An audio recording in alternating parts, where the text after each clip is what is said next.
आकाशवाणी नागपूर. राम औरंगाबादकर आपल्याला प्रादेशिक बातम्या देत आहे. ठळक बातम्या. स्वनिधी योजनेनं पथविक्रेत्या वर्गाला आत्मनिर्भर केल्याचं पंतप्रधान नरेंद्र मोदी यांचं प्रतिपादन. नागपूरचा मल्टी मोडल लॉजिस्टिक पार्क आणि सिंदी रेल्वे ड्रायपोर्ट यासारख्या प्रकल्पांच्या माध्यमातून देशाची लॉजिस्टिक कॅपिटल होण्याची नागपुरात क्षमता.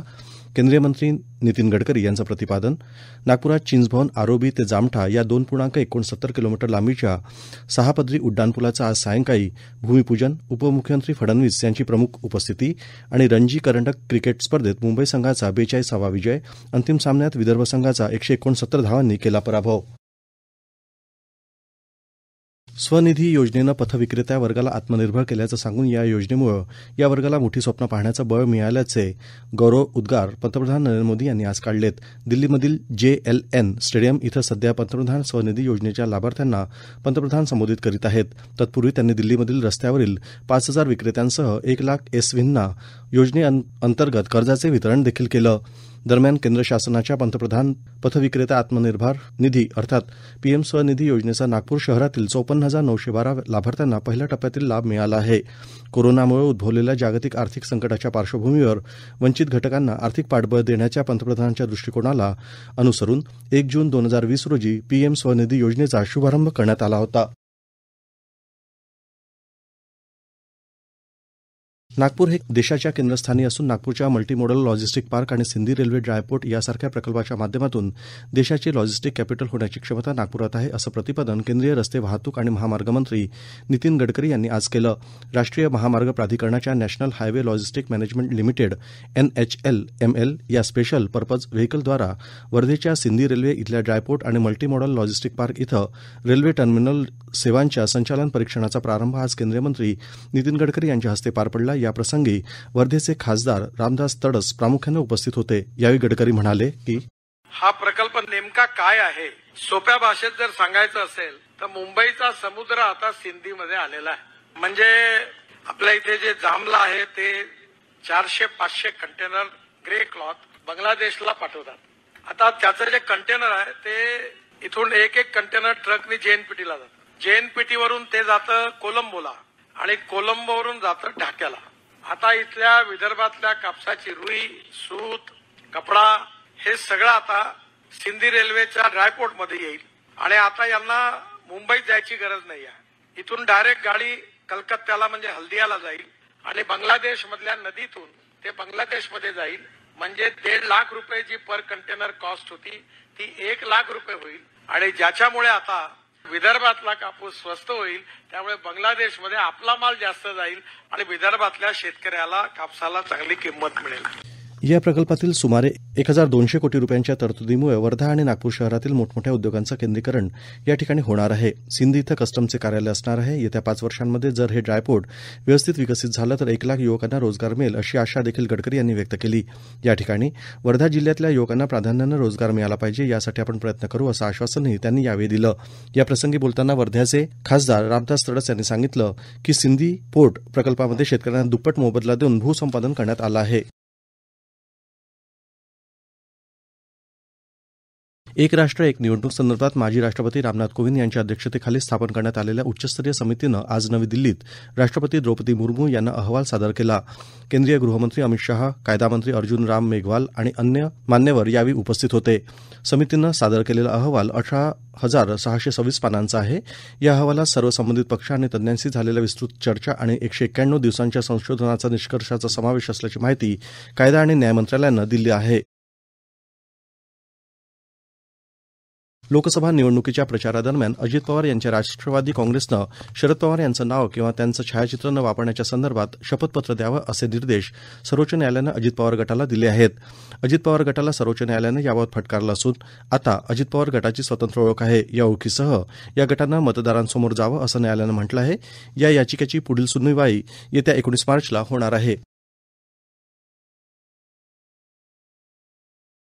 शेतकरी आणि सर्वसामान्यांसाठी काँग्रेस सरकारचे दरवाजे सदैव खुले असतील, असं काँग्रेस नेते आणि खासदार राहुल गांधी यांनी म्हटलं आहे. भारत जोडो न्याय यात्रेदरम्यान ते आज नाशिक जिल्ह्यात चांदवड इथं एका जाहीर सभेत बोलत होते. इंडिया आघाडीचं सरकार आल्यावर शेतकऱ्यांना जीएसटीमधून वगळणार असल्याचं तसंच पीक विमा योजनेची पुनर्रचना करणार असल्याचं आश्वासन त्यांनी दिलं. हमीभावाचा कायदा करावा या मागणीसाठी शेतकरी दिल्लीच्या सीमेवर आणि रामलीला मैदानावर आंदोलन करत आहेत. मात्र सरकार त्यांची दखल घेत नाही, अशी टीका त्यांनी केली. राष्ट्रवादी काँग्रेस पक्षाचे अध्यक्ष शरद पवार यावेळी म्हणाले की आज द्राक्ष, कांदा, कापूस या शेतमालाला भाव मिळत नाही, अशी परिस्थिती आहे. शेतकऱ्याला 2 पैसे मिळाले पाहिजेत, अशी भूमिका घेतली पाहिजे. आज शेतकरी संकटात आले, त्याला भाजपाचे सरकार जबाबदार आहे, असे ते म्हणालेत. या प्रादेशिक बातम्या आपण आकाशवाणीच्या नागपूर केंद्रावरून ऐकत आहात. आमच्या केंद्रावरील सर्व बातम्या ऐकण्यासाठी आणि ताज्या घडामोडी जाणून घेण्यासाठी Marathi news Nagpur all India radio या आमच्या यूट्यूब वाहिनीला नक्की सबस्क्राईब करा. नागपूर हैदराबाद राष्ट्रीय महामार्ग क्रमांक 44च्या चिंच भवन आरोबी ते जामठा या 2.69 किलोमीटर लांबीच्या 6 पदरी उड्डाणपुलाचं तसंच 5.74 किलोमीटरच्या रस्त्याच्या 6 पदरीकरणाचा भूमिपूजन सोहळा आज केंद्रीय मंत्री नितीन गडकरी यांच्या हस्ते उपमुख्यमंत्री देवेंद्र फडणवीस यांच्या प्रमुख उपस्थितीत आज सायंकाळी 6 वाजता चिंच भवन वर्धा रोड इथं होणार आहे. या प्रकल्पासाठी 620 कोटी रुपयांचा खर्च प्रस्तावित असून या आधुनिक पायाभूत सुविधांमुळे नागपूर शहराच्या एकंदर पायाभूत सुविधांच्या अद्ययावतीकरणात भर पडणार आहे. या कार्यक्रमाला भाजपा प्रदेशाध्यक्ष चंद्रशेखर बावनकुळे यांची उपस्थिती राहणार आहे. रणजी करंडक क्रिकेट स्पर्धेत आज मुंबई संघानं 42वा विजय नोंदवला असून अंतिम सामन्यात मुंबअंईच्या संघानं विदर्भ संघाचा 169 धावांनी पराभव केला.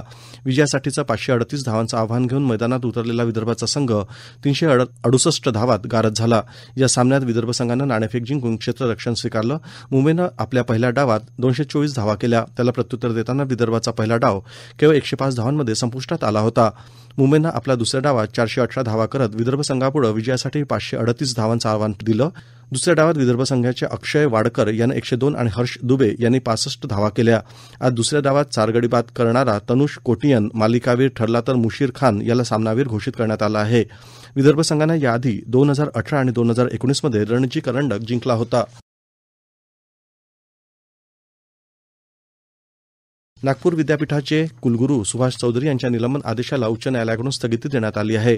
प्रतिवादी राज्यपाल यांना सर्वोच्च न्यायालयात दाद मागण्यासाठी 4 आठवड्याचा वेळ देण्यात आला आहे. अमरावतीमध्ये 21 फेब्रुवारी रोजी ड्रीमलँड इथल्या ARN असोसिएट या परीक्षा केंद्रावर महाराष्ट्र शासनाच्या मृदा आणि जलसंधारण विभागाचा अराजपत्रित अधिकारी पदाचा पेपर फुटल्यानं राज्यभर खळबळ उडाली होती. या प्रकरणात 11 आरोपींना अटक करण्यात आल्यानंतर काल या प्रकरणातील फरार मुख्य आरोपी अभिषेक सावरीकर याला कर्नाटक राज्यातील कलबुर्गी इथून ताब्यात घेण्यात आलं आहे. पोलीस पुढील कार्यवाही करत आहे. आज आणि उद्या नागपूरसह विदर्भात वातावरण शुष्क राहणार असल्याचा अंदाज हवामान खात्यानं व्यक्त केला असून 16 ते 19 मार्च दरम्यान बुलढाणा आणि अकोला वगळता उर्वरित जिल्ह्यात हलक्या ते मध्यम पावसाचा इशारा देण्यात आला आहे. दरम्यान विदर्भात आज सर्वाधिक तापमान चंद्रपूर इथं 39.4 अंश सेल्सिअस नोंदवण्यात आलं. गोंदिया जिल्ह्यातील आमगाव नगर परिषद स्थापनेचा विषय मागील 9 वर्षापासून सर्वोच्च न्यायालयात प्रलंबित आहे. त्यामुळे नागरिक मूलभूत सुविधांपासून वंचित ठरले आहे. यावेळी नागरिकांनी एल्गार पुकारत आगामी लोकसभा निवडणुकीवर बहिष्कार घालण्यात आला आहे. आमगाव नगर परिषद संघर्ष समितीच्या माध्यमानं नगर परिषद स्थापनेचा न्यायप्रविष्ट प्रकरण राज्य सरकारनं निकाली काढावे यासाठी आता आक्रमक पवित्रा घेतला आहे. संत गाडगेबाबा अमरावती विद्यापीठातील डॉ. के.जी. देशमुख सभागृह इथं 19 मार्च रोजी सकाळी 10 वाजता पंडित दीनदयाल उपाध्याय विभागीय रोजगार मेळाव्याचं भव्य आयोजन करण्यात आलं आहे. सदर मेळाव्यामध्ये टाटा कन्सल्टन्सी सर्व्हिसेसकडून लेखी परीक्षा आणि थेट मुलाखतीद्वारे उमेदवारांची निवड केली जाणार असून संबंधित विभागाशी संपर्क साधण्याचे आवाहन कुलसचिव डॉ. तुषार देशमुख यांनी केलं आहे.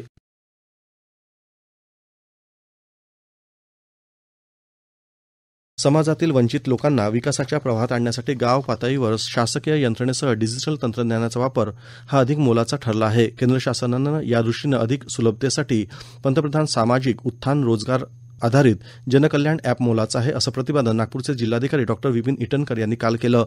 पंतप्रधान नरेंद्र मोदी यांच्या हस्ते पंतप्रधान सूरज या राष्ट्रीय पोर्टलचं लोकार्पण करण्यात आलं. यासाठी सामाजिक न्याय आणि अधिकारिता मंत्रालय अंतर्गत भारतातील प्रमुख शहरात दूरदृश्य प्रणालीद्वारे देशव्यापी शासकीय योजनांचा लाभाचं वाटप करण्यात आलं.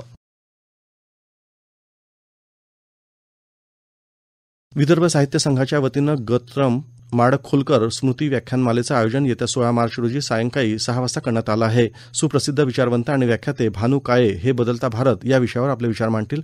कार्यक्रमाच्या अध्यक्षस्थानी विदर्भ साहित्य संघाचे अध्यक्ष प्रदीप दाते राहतील. शेवटी पुन्हा काही ठळक बातम्या. स्वनिधी योजनेनं पथविक्रेत्या वर्गाला आत्मनिर्भर केल्याचं पंतप्रधान नरेंद्र मोदी यांचं प्रतिपादन.